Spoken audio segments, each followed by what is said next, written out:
Donc, bonsoir tout le monde. Donc, je m'appelle Jean-Philippe Bampel. Je travaille chez Datadog.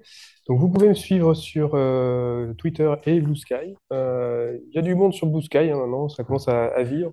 Donc, vous pouvez y aller aussi. Moi, je travaille chez Datadog depuis 5 ans maintenant. Je travaille depuis 4 ans sur un produit de débugage en production. Donc, c'est un peu ce que je vais vous parler ici. Je vais vous parler un peu de ce qu'on peut faire avec la JVM en termes de debugging en production. Et on va commencer donc du coup pour savoir qu'est-ce qu'on peut faire, pourquoi est-ce qu'on voudrait débugger en production. Des fois, ça paraît un peu bizarre comme ça, mais il y a quand même maintenant avec les déploiements, ça devient un petit peu indispensable. Je vais vous parler de l'instrumentation JVM, qui va être le cœur en fait de la techno qui va nous permettre de faire ça. Et puis, je vais vous raconter un petit peu les choses qu'on peut faire, ce qu'on a fait aussi un peu à Datadog sur comment construire un débugger de production. Donc, pourquoi est-ce que on voudrait débugger en production? Alors, déjà, qui a déjà eu une envie, pendant qu'il débuguait un problème en production, de rajouter une log comme ça à la volée? Parce qu'il y a un truc qui manquait, qu'il n'y a pas l'information, et comment on fait, quoi? Donc voilà, il y a bien la moitié qui ont eu ce truc-là. Effectivement, on voudrait rajouter de l'observabilité sur nos applications de production. On en a déjà normalement. Alors, qui utilise le distributed debugging, distributed tracing, du, du Zipkin ou du Datadog? Bah, pas beaucoup quand même, hein. C'est bien. Donc, qui utilise des logs? Ouais, ok. Qui utilise des métriques? Ouais, j'ai l'impression que c'est plus. La métrique est plus populaire. Mais bon. Donc, on voudrait rajouter de l'observabilité comme ça à la volée. On a des logs normalement, on a éventuellement des spans pour distributed tracing, des métriques, et on voudrait en rajouter parce qu'il nous en manque. On est en train de débugger un problème en production et il nous manque des informations. Parce qu'apparemment, on a une petite méthode en particulier là, on va bien savoir quelles sont les informations qui passent, qui transitent à ce moment-là, et on voudrait rajouter ce genre de choses là à la volée. Et ça serait bien intéressant parce que sinon, si on doit rajouter ça dans une nouvelle version, il va falloir qu'on passe toute notre CI/CD. Donc, redémarrer un service normalement avec Kubernetes, ça passe pas trop mal. C'est plutôt facile de redémarrer. Par contre, passer la ligne de log dans toute la CI, euh, pousser le change, faire son SAPR et tout. Après, on a toute la CI, le build, le temps de test. Donc, ça peut passer minutes quand c'est rapide et jusqu'à des heures en fonction de gros services. Après, il va falloir passer les étapes par exemple, de staging ou de UAT, de test. Euh, et peut-être aussi, avant que ça arrive sur la prod, ça va peut-être aussi des trains de déploiement. Vous pouvez aussi avoir certaines politiques de déploiement plutôt dire, sur ce data center, on va faire ça euh, en premier parce qu'il y a pas beaucoup de clients. On va essayer des canaries ou de. Vous avez plein de politiques comme ça de déploiement pour arriver jusqu'à la prod. Ça peut prendre un petit peu de temps et pas mal de barrières avant d'arriver à ça. Et puis, il va falloir aussi penser à comment est-ce qu'on va pouvoir revenir en arrière sur le petit log qu'on a rajouté pour le debug. Peut-être pas le laisser en prod parce que ça peut être par exemple sensible et que ça peut être exécuté énormément de fois, donc ça génère beaucoup de logs. Alors moi, je serais content parce que vous envoyez plein de logs à Datadog, mais d'autres seront moins contents parce que ça va soit augmenter votre stockage local ou chez votre fournisseur de logs. Mais en tout cas, on va peut-être pas essayer de le mettre permanent ou alors réfléchir à dire, bah, tiens, si finalement ces debugs-là, il va falloir le mettre permanent, donc il va falloir faire une PR un peu plus poussée. Donc voilà, il y a toutes ces problématiques-là qui sont pas toujours qui peuvent être vraiment embêtantes. De rajouter juste une nouvelle ligne de log manuellement, ça peut être embêtant. Euh, mais ce qui est important, c'est que quand vous êtes en production, vous avez des cas que vous n'avez pas forcément en développement. Vous avez un plus gros volume, vous avez plus gros charge aussi, plus de requêtes qui arrivent sur vos services, avec des vraies données, pas des trucs faits que vous avez fait en local avec vos tests unitaires. Ça va peut-être mettre en exergue des race conditions que vous n'avez pas non plus en local, qui vont arriver qu'en production avec ce gros volume. Vous avez des états qui peuvent être conservés, des caches que vous n'aurez pas forcément aussi en test.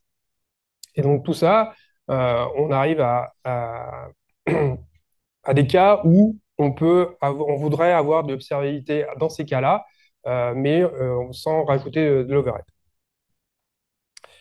Euh, et pour ça, la JVM, elle est plutôt bien fournie pour ça. On a une API d'instrumentation qui est disponible depuis le JDK 1.5. Donc ça commence à dater. Ça a été un petit peu aussi remanié en 1.6, mais l'essentiel de l'API est disponible depuis 1.5. Donc je pense que tout le monde est au moins en JDK 8, hein, il n'y a pas de JDK en dessous de 8. Voilà, on est d'accord. C'est déjà trop JDK 8, mais bon. Euh, Ça se repose donc. Donc l'avantage de cette API, c'est qu'elle se repose à la fois sur JVM TI, qui est aussi une API standard et qui est implémentée par toutes les VM, euh, et donc disponible en fait sur donc la JVM TI plus une API Java. Donc tout ça c'est standardisé et donc disponible sur toutes les implémentations de JVM. J'ai OpenJDK, mais aussi par exemple IBM, J9, il y a aussi ce genre de choses. Pour l'utiliser, on va avoir besoin par contre d'un Java Agent. Donc on utilise un jar en fait particulier qu'on compile et qu'on va mettre en ligne de commande avec le tiret Java Agent et là où se trouve le jar. Et ce Java Agent va être appelé avant la première méthode main et va fournir une instance qui est fournie par la JVM d'instrumentation.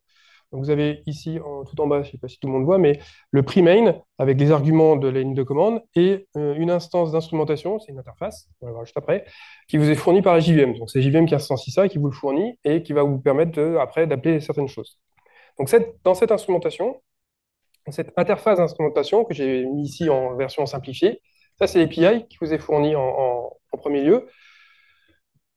Vous allez avoir, donc j'ai mis quelques méthodes qui me seront utiles dans mon cas particulier ici. Donc vous pouvez rajouter un transformer. On aura une classe file transformer qui est en interface qui est décrite juste en dessous. Donc c'est pareil encore une interface qui permet de se faire rappeler après par la JVM sur chargement de classe. Vous pouvez retirer le transformer. On peut retransformer un ensemble de classes. On va expliquer un petit peu aussi derrière. Et on peut avoir la liste de toutes les classes chargées par les JVM. Donc avec tout ça, on va pouvoir faire des petites choses. Quand on rajoute un transformer, donc ça va être une implémentation de cette interface, aussi un petit peu simplifiée. Donc c'est une méthode transform qui va être appelée par la JVM quand on va charger une classe. J'ai fait un petit schéma ici pour simplifier. Donc, la JVM va charger les classes au démarrage, ou quand elle a besoin d'une classe, quand on exécute certains endpoints. La JVM, en chargeant la classe, va charger les fichiers sur disque en format binaire et va appeler la méthode transform dessus. Donc, la méthode transform, vous avez le class loader, le nom de la classe, et d'autres choses qu'on s'est redéfinies, mais ça, on s'en fout, et le byte array du class file sur disque, dans les jars. Et donc ça vous est appelé donc, dans le Java Agent par la méthode transform, et avec ça, vous allez pouvoir charger ce class file et pouvoir le parser, avoir toutes les informations de classe et pouvoir le modifier à volonté selon certains quand même, critères, et après le retourner à la JVM au retour de la méthode transform pour pouvoir charger une classe transformée avec des ajouts, des modifications dedans, comme vous voulez. Enfin, presque, pour que ça soit quand même compatible avec la JVM. Mais la JVM, elle s'occupe bien de ça, elle vous dit tout de suite si elle peut ou pas le faire. Donc avec ça, on a aussi la retransformation. Donc là, on a une méthode qu'on appelle retransform classes avec, par exemple, une classe où on peut mettre multiples classes derrière.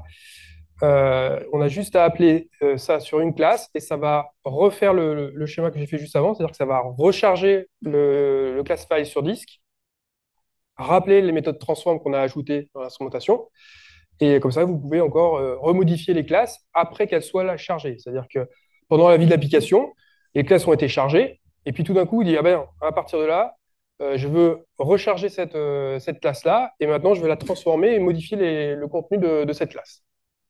Donc, vous pouvez le faire à tout moment, en fait, à partir du moment où vous avez un Java Agent avec cette méthode retransform. Donc, ça va recharger la classe et appeler la méthode transform, et donc vous allez pouvoir faire les modifications du bytecode qui se trouve à l'intérieur. Est-ce que ça va jusqu'à présent? Ça va, sûr? OK. Euh, Dans le cas de la retransformation, on a quelques restrictions par rapport à ce qu'on peut faire au chargement de la classe, vraiment au démarrage de la JVM. Là, on ne va pas pouvoir ajouter, renommer ou retirer des fields parce que la classe est déjà chargée en mémoire, donc elle a déjà un espace mémoire, en fait, le nombre de champs, etc., qui sont bien définis par la JVM, et la JVM ne peut pas changer comme ça en cours de route le layout de la classe. Pareil pour les méthodes, on ne va pas pouvoir rajouter ou retirer ou renommer ou changer la signature des méthodes parce qu'il y a déjà des liens qui ont été faits entre les méthodes. Donc, si on veut retirer une méthode, bah, il y a peut-être un appel qui va tomber sur nulle part. Donc, on ne peut pas faire ça, mais le contenu des méthodes va pouvoir être changé. Alors, par exemple, si on se place au démarrage juste avant le chargement de classe, on peut quand même rajouter des méthodes. Mais ça, c'est fait que au chargement. Donc avec cette API, bah, le class file, c'est quand même, il faut le parser, hein, c'est un byte array, donc il faut quand même le parser. Et donc pour ça, on a quelques outils qui sont disponibles, quelques librairies qui sont disponibles pour pouvoir faire ça. On a donc la librairie ASM, et qui est sans doute la plus vieille et la plus connue, qui est même utilisée par le JDK en interne. Donc elle est très bas niveau, hein, c'est vraiment quasiment le mapping de ce qu'on a dans le bytecode et le class file. Il y a deux types d'API, une type core où ça va être plutôt du visiteur et le pattern visiteur qui est un petit peu complexe à mettre en place mais qui est assez efficace, et la tree API qui elle est plutôt plus facile à manipuler où c'est directement un graphe d'objets éclaté en mémoire qui est plus facile à manipuler mais qui est plus gourmand en mémoire parce que tout le tout le class file est chargé en mémoire avec tout l'objet graph, donc ça peut être un petit peu plus coûteux en mémoire, mais c'est plus facile à la manipulation, surtout quand on doit faire des instructions, de rajouter des blocs d'instructions en haut, en bas ou n'importe où, insérer n'importe où. C'est un petit peu plus facile à maîtriser. Ensuite, alors peut-être qu'il y en a qui connaissent. Qui connaît ByteBuddy déjà? Ah oui, c'est déjà bien. Donc c'est une bonne librairie de manipulation de bytecode qui est au-dessus d'ASM, donc qui utilise ASM en dessous, mais qui a une API qui est beaucoup plus facile à manipuler. Donc, on peut construire complètement un Java Agent juste avec l'API de ByteBuddy. Il y a vraiment plein de helpers pour ça. C'est assez bien foutu. Et là, du coup, là, une API de plus haut niveau pour manipuler tout ça. C'est assez agréable. Et bah, par exemple, la Datadog, on l'utilise pour faire le tracing. Donc, pour pouvoir instrumenter les applications et rajouter du distributed tracing avec ce genre de choses. Comme on a beaucoup d'intégrations à faire sur plein de frameworks, parce que le distributed tracing, il va falloir l'intégrer dans chaque type de framework. Et il y en a un paquet dans l'écosystème Java. C'est vraiment assez. Et donc, du coup, on a besoin de faire beaucoup d'intégration. Donc, il y a beaucoup de bytecode à faire. Et donc, du coup, ByteBuddy, c'était assez le choix, à mon avis, le plus judicieux là-dessus, parce que ça nous permet de faire des intégrations assez rapidement, à partir du moment où on a notre framework en place.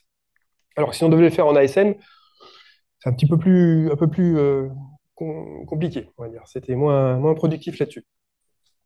Donc, c'est un choix. Après, pour la partie debugging en production, moi, je suis parti sur la partie ASM. Et je vais vous expliquer après pourquoi, mais directement plutôt que ByteBuddy. Mais si vous voulez faire la même chose, si vous voulez faire ce genre de technique pareil, vous pouvez commencer par ByteBuddy pour avoir un petit aperçu de ce qui est possible de faire. Et puis après, si vous êtes d'équerre, vous pouvez aller dans la librairie ASM. Tac, tac, tac. Donc maintenant, on va partir sur la partie sur comment on va construire notre debugger de production avec ces outils-là et qu'est-ce qu'on va construire par-dessus. Donc, j'ai commencé par, on va dire, le truc le plus simple, c'est pas forcément de rajouter un log qui est le plus simple, c'est plutôt de rajouter un span. Donc un span sur un distributed tracing, c'est une exécution, par exemple, l'entrée dans un endpoint, par exemple, vous aurez un span dessus. Après, si vous exécutez notre méthode, vous pouvez rajouter un span, etc. Euh, et quand on prend, par exemple, là j'ai pris l'API Hotel, donc OpenTelemetry. Bon, c'est un peu automatique pour moi, mais c'est donc OpenTelemetry, donc c'est le standard pour faire distributed tracing maintenant. Donc j'ai pris l'API standard, c'est plutôt simple, on a un tracer qui est l'API Hotel qui peut être backé par soit Datadog, soit Zipkin, soit d'autres tracers, Dynatrace, etc. Et on va pouvoir construire un span avec son nom, démarrer le span, faire le code qu'on a besoin qui va être couvert par le span, et à la fin, on va terminer le span. Donc ça, c'est ce qu'on va faire, par exemple, manuellement dans l'application si on veut rajouter un span là où ça nous intéresse. L'idée ici, ça va être d'utiliser l'instrumentation de la JVM pour pouvoir faire la même chose, mais dynamiquement. C'est-à-dire que votre application, elle tourne déjà en prod, et je veux pouvoir rajouter dans une méthode particulière ce code-là avec l'instrumentation. Donc là, c'est plutôt simple. On a un objet à récupérer, peut-être en singleton, quelques méthodes à appeler, des constantes à pousser sur la pile. Et alors, ce qui est un peu plus compliqué, c'est de rajouter le try finally, mais ça se fait aussi. Donc, ça va être de générer le bytecode dans une méthode qui correspond à ce code-là. Et d'entourer, en fait, le body de votre méthode avec ça. Comme ça, vous allez pouvoir rajouter le span dynamiquement. Donc, l'idée pour ça, pour se rajouter span, donc, ça va être de fournir par configuration une code location, c'est-à-dire une classe et une méthode que vous voulez targeter pour faire cette opération-là. Euh, Quand on va charger la classe ou quand on va la retransformer pour pouvoir la modifier, comme on a vu avec le retransform ou directement load time, on va, dans la méthode transform de notre classe file transformer, on va matcher, parce qu'en fait, toutes les classes vont être appelées dans cette méthode transform, donc il va falloir filtrer et savoir est-ce qu'on est bien tombé sur la classe qu'on veut cibler pour la manipulation. Donc, on va faire du matching là-dessus pour savoir quelle est la classe qui nous intéresse. Et ensuite, dans la classe, on va charger le class file, le parser avec soit bytebuddy, soit ASM, pour pouvoir installer notre bytecode dans la méthode qui nous intéresse. Ensuite, bah, on va laisser exécuter l'application et ça va exécuter notre code et rajouter notre span comme il se doit. Là, c'est un exemple que j'ai fait donc, sur notre API Datadog où voilà, j'ai rajouté dans notre démo Java, j'ai rajouté un dynamic span dans l'endroit, dans la méthode qui m'intéressait. Donc ça m'a rajouté mon span au milieu de ma trace.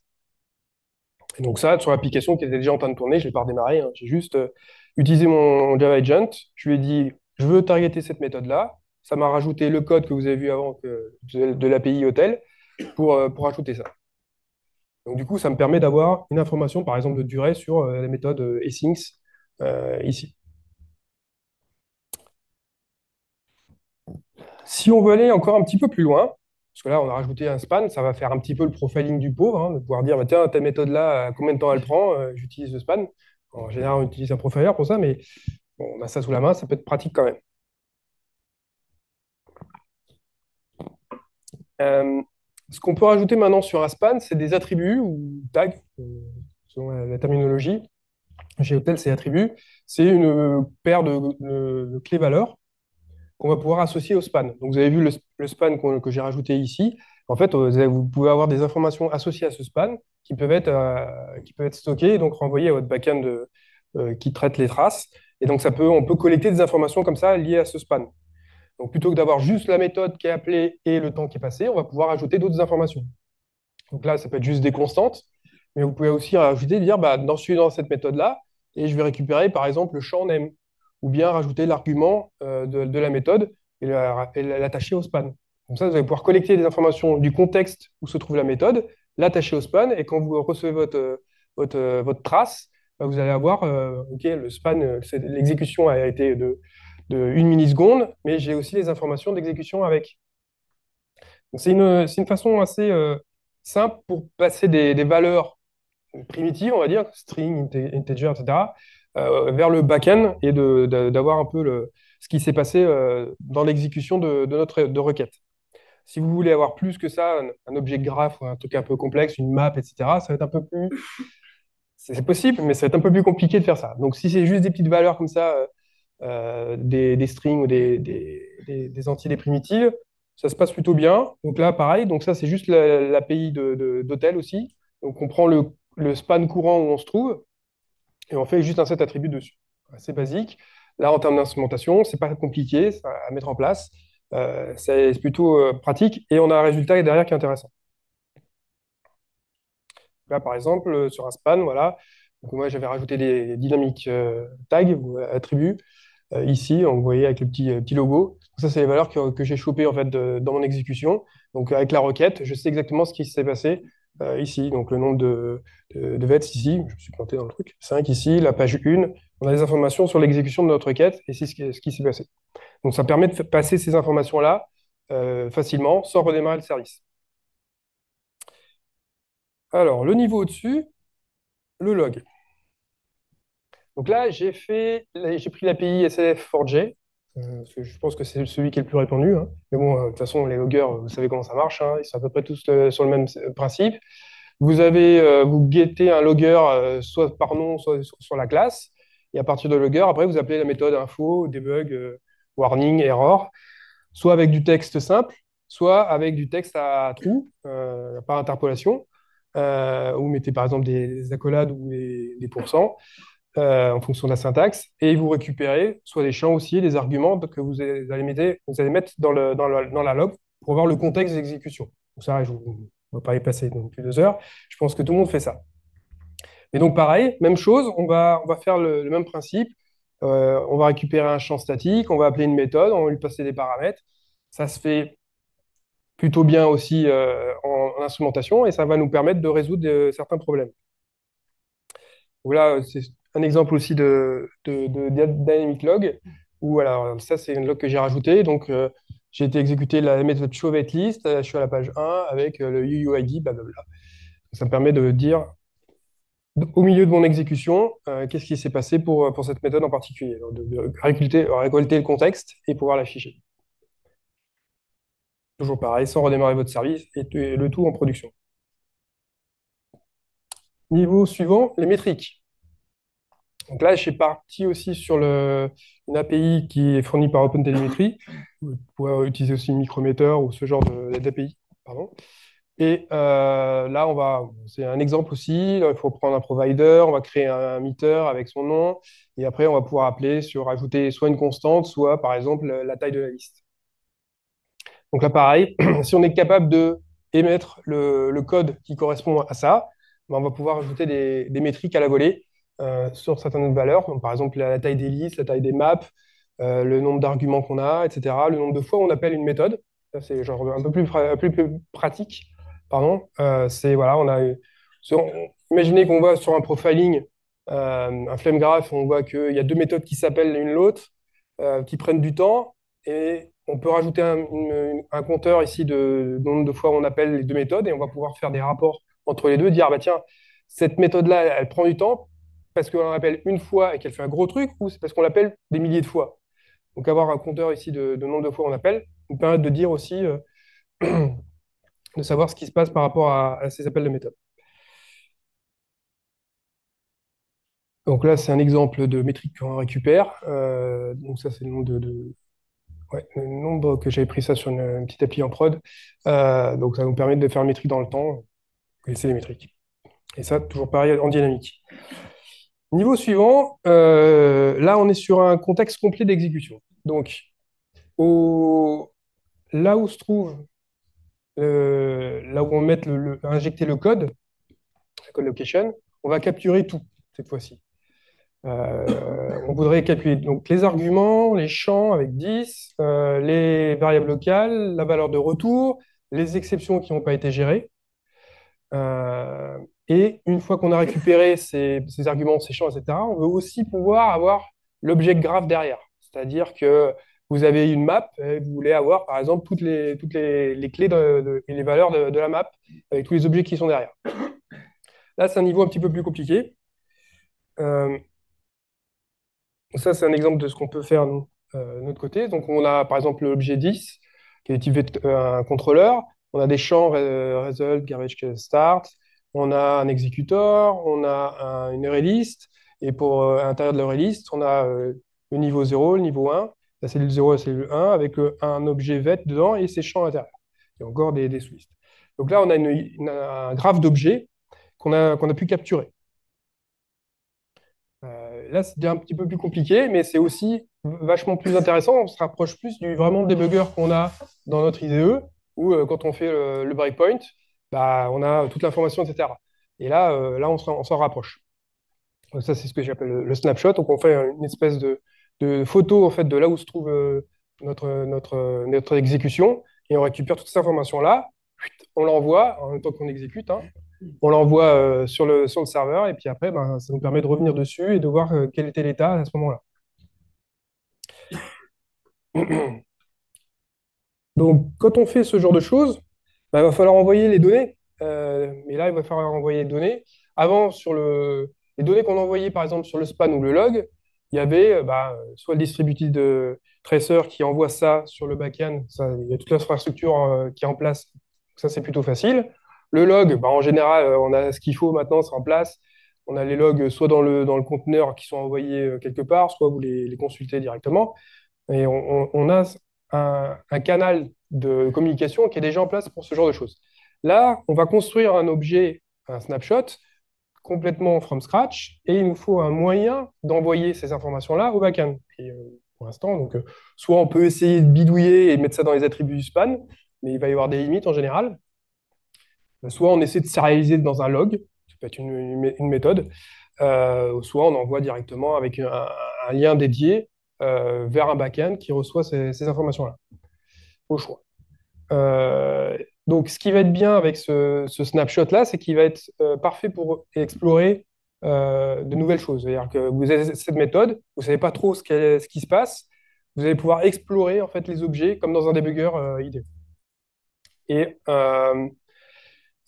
quand on exploite un petit peu ce genre de données, on se rend compte très rapidement que il y a des choses qui n'ont pas besoin à chaque fois euh, parcourir les sous-références de ces objets. Vous avez par exemple l'objet optional. En général, ce que vous voulez, c'est la valeur qui est derrière l'optional. Vous ne voulez pas avoir l'objet optional plus le fil en dessous. Ce qu'on veut, c'est directement ces heures. Pareil pour les collections, dans ce qui va être liste, map, etc. Vous ne voulez pas comment récupérer tout ce qui est dans la structure d'une liste, d'une map, avec les buckets, etc. Ce qu'on veut, c'est juste les clés et les valeurs d'une map, juste les éléments de la liste. Donc il y a des choses qu'on peut aussi enlever pour interpréter lorsqu'on est en train d'exploiter le snapshot.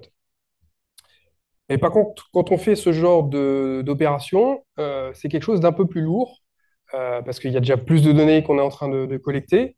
Il va falloir la sérialiser. En fonction du type de sérialisation que vous faites, ça peut prendre un petit peu de temps. Et si c'est dans une boucle un petit peu tendue, on va dire 1000 ou 1 million de fois, ça peut commencer à faire un peu cher pour la production. Donc là, il va falloir faire attention à l'overhead qu'on introduit en faisant ça. Quand on faisait des spans élémétriques, ça c'est un peu habituel, ça se passe bien. Quand on fait ce genre de capture, là, il faut faire un petit peu attention. Plus, j'en parle ici, mais ça vaut quand même dès qu'on capture des données qui transitent, les problèmes de sécurité. Vous êtes en train peut-être de sortir des informations qui peuvent être sensibles. Si vous êtes en train de loguer une valeur qui correspond à une carte de crédit, ça peut être compliqué. Donc, il faut faire un petit peu attention à ça aussi, surtout en production, parce que vous ne maîtrisez pas forcément les données qui passent dessus et qui ne sont pas forcément à votre destination. Donc, c'est quelque chose qu'il faudra aussi réfléchir. Mais après, il faut peser le pour et le contre par rapport à tout ça, parce que si vous avez ces outils-là en production, ça vous permet aussi de gagner énormément de temps pour le troubleshooting et vos problèmes de production. Donc, on a parlé d'overhead en fait sur les captures de snapshots, sur les captures complètes de contexte d'exécution. Une technique qu'on peut utiliser, c'est le sampling, c'est-à-dire que dire, bah, OK, on capture tout, mais pas toutes les exécutions. et on va prendre par exemple un snapshot par seconde. Ça peut être suffisant. Donc il faut trouver le bon compromis sur ça. Le sampling, ça peut être suffisant et surtout requis parce qu'on est dans une grosse boucle. Euh, et ça va permettre de diminuer l'overhead.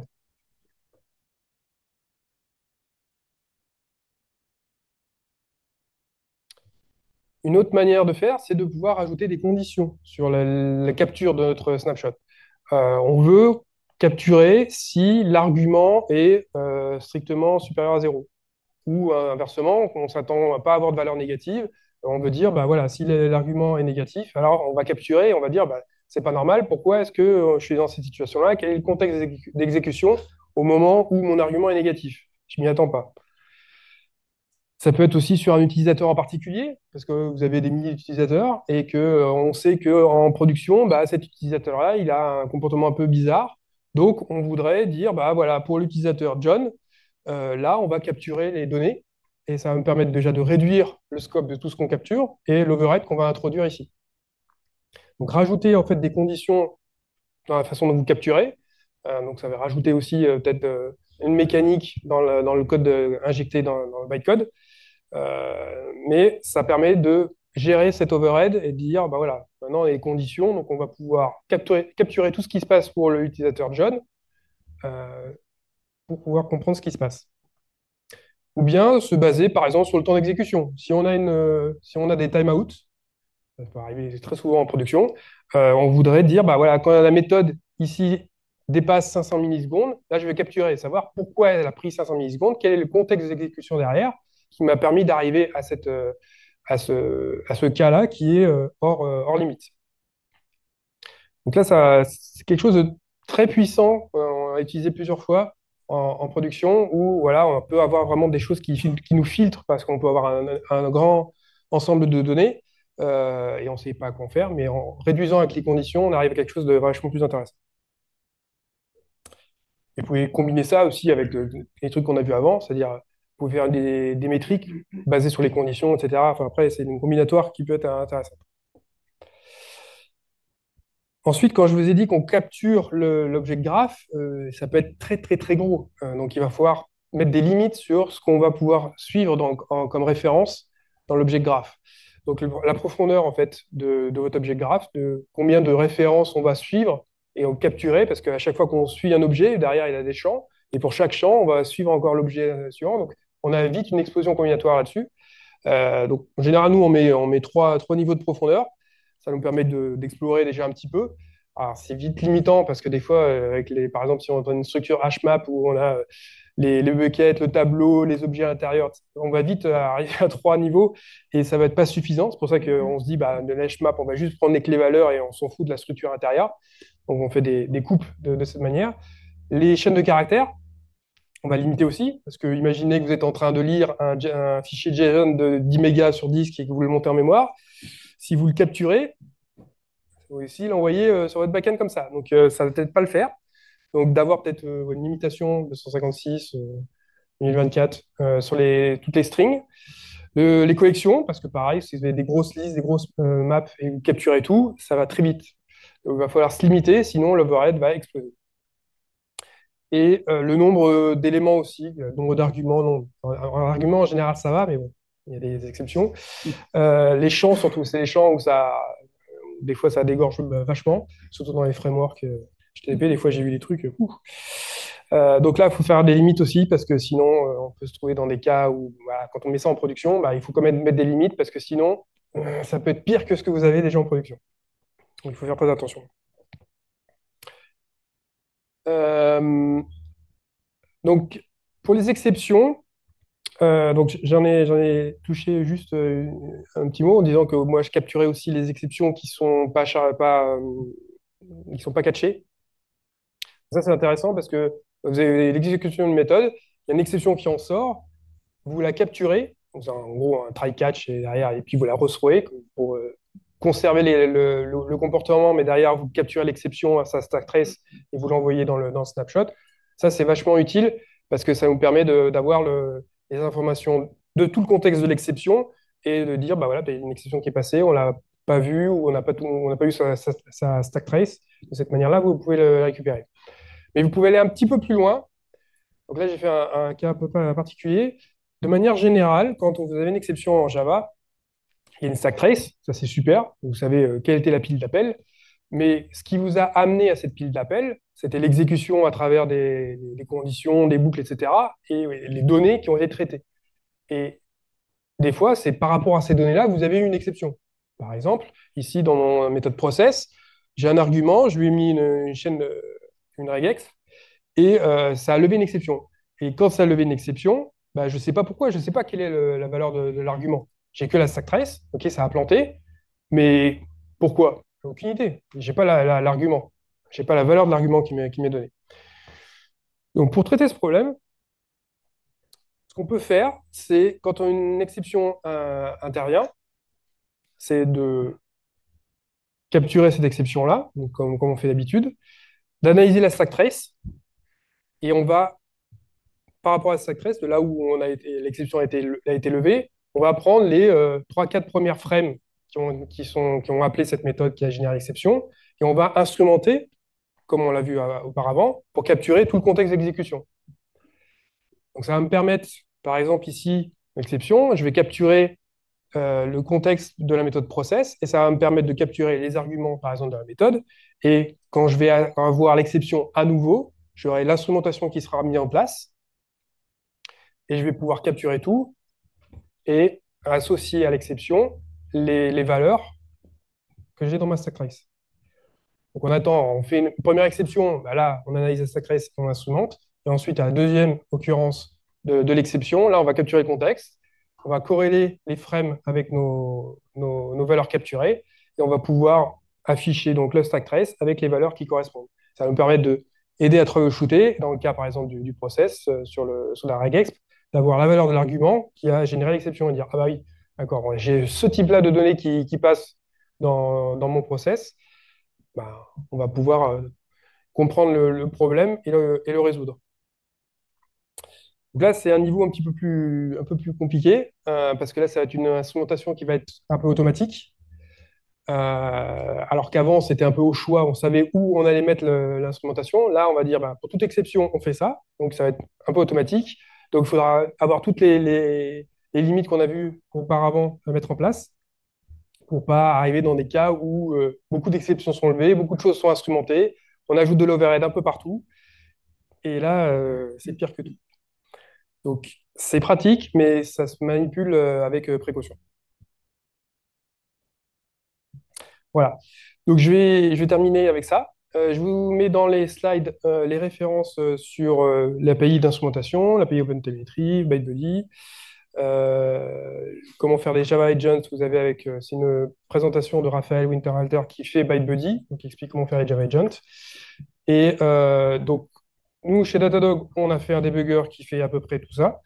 Vous avez le source code, puisqu'on le publie en open source. Donc, vous avez tout le source code de ce debugger-là. On est toujours en train de travailler dessus, avec d'autres fonctionnalités, mais l'idée derrière, c'est tout ce que je vous ai expliqué. Voilà, donc si vous avez des questions, je peux y répondre.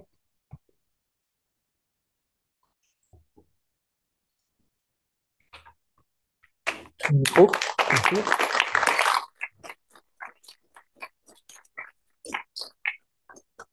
Merci pour la présentation. Du coup, moi, j'avais une question parce que je ne suis pas sûr que vous l'avez détaillé. Concrètement, les snapshots, vers quoi vous les envoyez? C'est quoi l'implémentation de En fait, on a, envoyer les on a données? utilisé un logger. On les envoie sous forme de log et sérialisé en JSON. Et derrière, nous, on les parse et après, on les affiche sur la UI. Voilà. Et après, il y a d'autres façons de faire, hein. On a pris ce choix-là, mais il y avait plein de choix qui étaient disponibles. Et voilà, le plus simple, c'était de faire comme si c'était un logger et d'envoyer tout comme ça.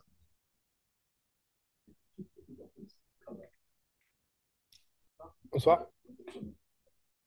Bonsoir. Moi, j'avais une question peut-être un peu bête, mais comment on déploie un agent facilement? Parce que déployer une appli redéployer une appli, c'est compliqué, mais si je veux rajouter l'agent pour pouvoir bénéficier de tout ça, comment je fais? Clairement, il faut prévoir dans le déploiement de toutes vos applications, il faut rajouter le Java Agent sur la command line de Java pour, euh, pour pouvoir l'avoir à disposition et pour pouvoir déclencher la retransformation et l'insertion du bytecode. Donc clairement, il faut ça. Donc si vous avez des traceurs déjà qui sont possibles, des distributifs traceurs qui sont déjà déployés, bah, c'est la même chose en fait. Soit vous en rajoutez un, soit vous le mettez dans le traceur actuel. Oui, bonsoir.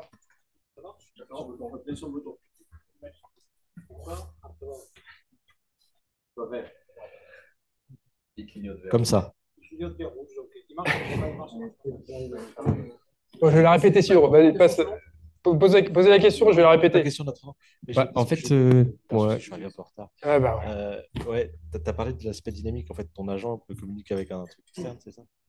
C'est au choix, en fait. C'est soit on utilise une infrastructure existante, par exemple, sur un distributif tracer, on a des spans qui sont déjà envoyés quelque part. On peut annoter les spans, rajouter des attributs, des tags dessus sur les spans, et comme ça, il y a déjà l'infrastructure en place. Ou les logs, si on met dans les logs, ils vont être quelque part aussi, ils vont être envoyés en général. Il y a déjà une infrastructure en place. Si on rajoute les informations dans le logger, bah, elles vont être transmises au backend de cette manière. Soit où on crée après un canal dédié pour ça. Oui, Jean-Philippe, Oui. c'était plus petite remarque, vu que ça a l'air d'intéresser les gens, de mettre des agents et qu'on a une petite expérience aussi avec Riteo. Tu me dirais si tu es d'accord avec ça. Des points durs, ça peut être de faire attention à la visibilité. Souvent, quand on va faire un agent, par exemple avec ByteBuddy, on va écrire du code dans des classes qu'on va injecter, on va transformer des classes qui viennent d'autres packages pour qu'elles appellent les classes qu'on a rajoutées. On peut avoir des problèmes étranges si c'est des classes loader différents et que du coup, le code dans un certain package ne peut pas appeler notre code. Le loading, comme ça va passer par toutes les classes, ça peut être un point dur aussi. Donc, il faut vite évacuer, par exemple, même des classes loaders, genre les classes loaders de la JVM, vous n'avez peut-être pas besoin de l'instrumenter, hop, vous pouvez vite filtrer. Euh, je pensais à ça, je pensais à un autre truc, Oui, mais sur le coup, j'ai oublié. c'est les trucs les plus durs. Effectivement, j'ai pas insisté là-dessus, mais effectivement, toute la gestion des classes loaders, parce que là, vous injectez du code, et ce code-là, si vous utilisez d'autres classes, il faut que la JVM puisse charger ces classes-là, là où vous insérez votre code. Donc, en fait, on a une technique, une méthode aussi qui est fournie dans l'API d'instrumentation, c'est de pouvoir rajouter certaines classes directement dans le boot class loader. Donc, c'est le boot class loader, ça va être un class loader qui va être accessible par tout le monde dans la JVM, quel que soit le class loader.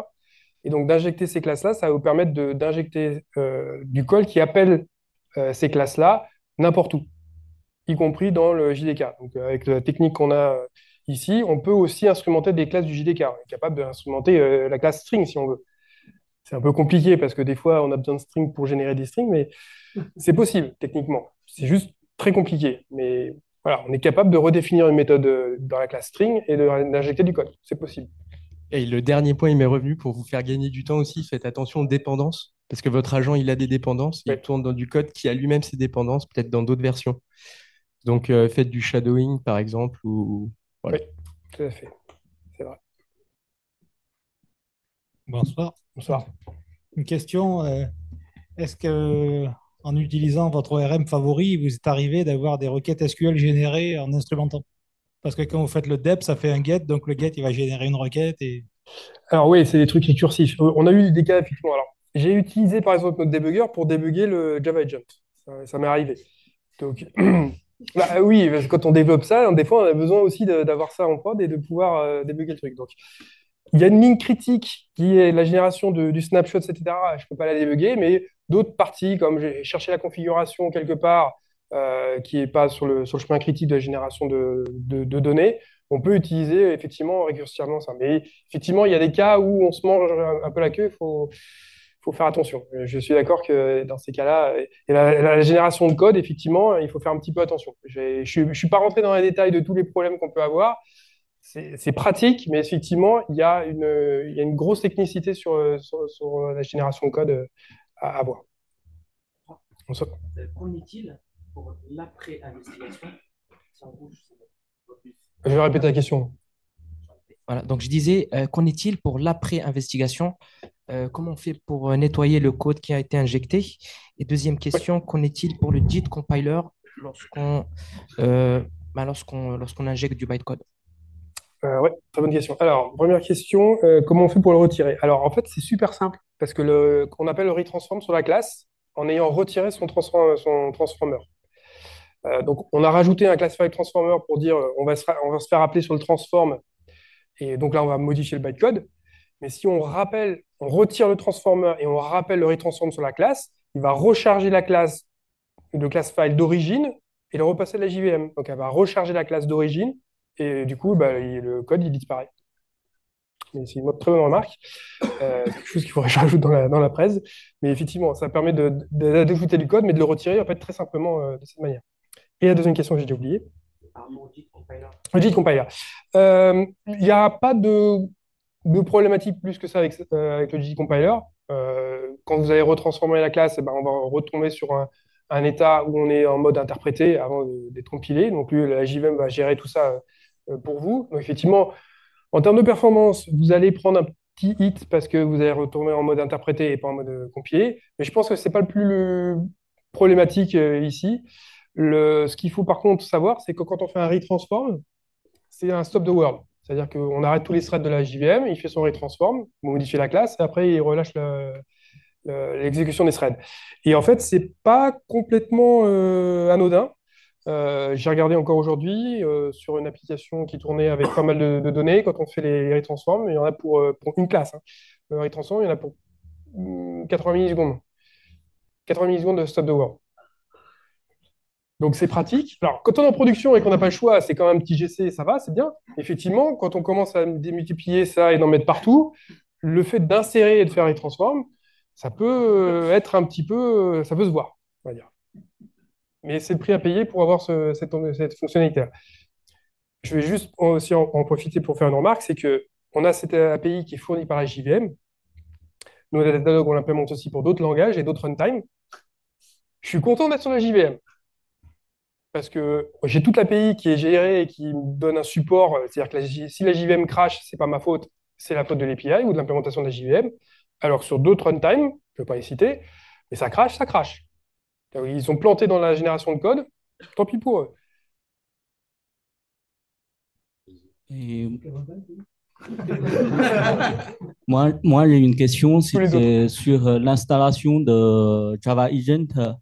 Est-ce qu'il y a une dépendance avec le côté GTK? Je pose cette Non. question parce il y a les bonnes pratiques qui disent qu'il faut faire tourner les applications Java avec JRE pour gagner un peu de footprint ainsi que en fait la taille en fait de Docker Image. C'est de prendre un JDK qui a été un peu réduit. Donc, quel serait le minimum pour utiliser le Java Agent pour ça? C'est ça, oui.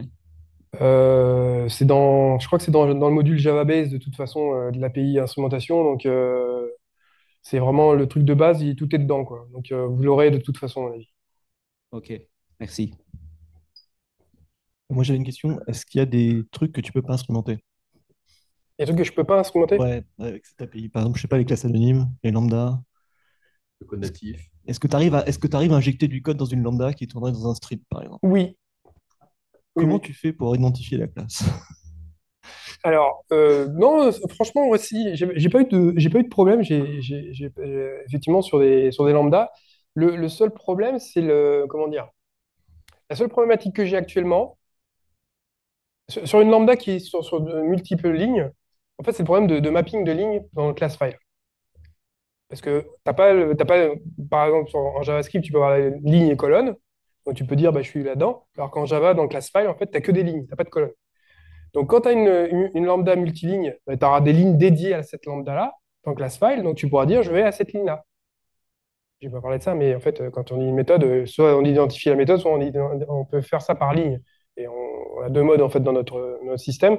On peut dire, bah, je vais dans telle classe file à telle ligne.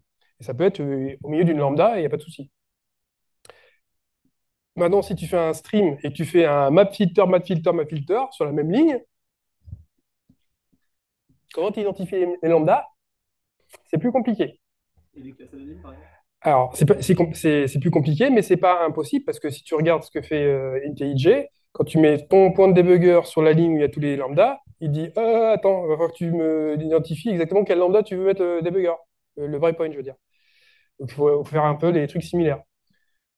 Parce qu'en fait, il y a un ordre de déclaration en fait, dans le class file par rapport à ça. Il faut suivre cet ordre de déclaration pour pouvoir aller chercher, parce qu'en fait, derrière, dans le class file, c'est des méthodes, les lambda, en fait, derrière.